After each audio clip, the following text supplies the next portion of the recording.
नमस्कार, आज आपण बनवतोय ओनियन उत्तप्पा। यासाठी 2 वाटी तांदूळ व 1 वाटी उडद डाळ दिवसभर भिजवून मिक्सरमधून बारीक करून घेतले आहे।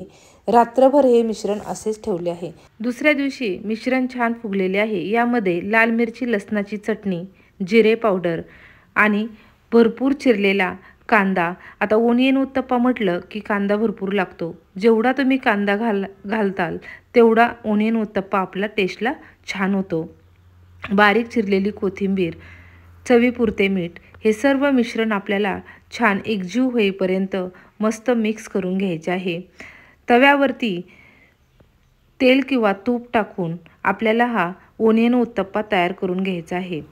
मोठ्या चमच्याच्या साहाय्याने या पद्धतीने आपल्याला ओनियन उत्तप्पा तयार करून घ्यायचा आहे। जसा आपण डोसा बनवतो सेम त्याच पद्धतीने आपल्याला हा ओनियन उत्तप्पा असा स्प्रेड करून घ्यायचा आहे। हा ओनियन उत्तप्पा खायला खूप छान लागतो। 2 मिनिटे यावरती आपल्याला झाकण ठेवून घ्यायचे आहे, जेणेकरून आपला ओनियन उत्तप्पा सर्व बाजूंनी छान उकडला जातो। तुम्ही पाहाल, हे पहा, एकदम मस्त असा आपला ओनियन उत्तप्पा येथे उकडलेला आहे। मुलांना सुट्टी आहे, त्यांना काहीतरी वेगळा पदार्थ म्हणून तयार करून देऊ शकता, ते आवडीने खातात।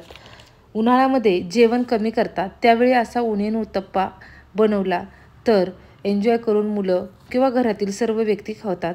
हे पहा, अतिशय मस्त असा सर्व बाजूंनी छान असा भाजला गेलेला आहे आणि चवीलाही तितकाच छान झालेला आहे।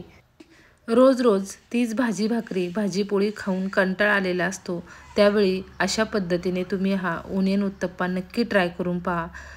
बनवायला खूप सोपं आहे। जसे आपण इडलीचे पीठ तयार करतो सेम त्याच पद्धतीने याचे पीठ तयार करून घ्यायचे आहे आणि त्याचा ओनियन उत्तप्पा असा बनवायचा आहे।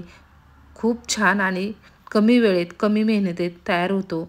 नक्की ट्राय करून पहा। उरलेल्या पिठाचे सेम याच पद्धतीने ओनियन उत्तप्पे तयार करून घेऊ। हा ओनियन उत्तप्पा तुम्ही टोमॅटो सॉस किंवा चटणी बरोबर खाऊ शकता। पुन्हा भेटूया अशाच साध्या सिंपल रेसिपी सोबत। धन्यवाद।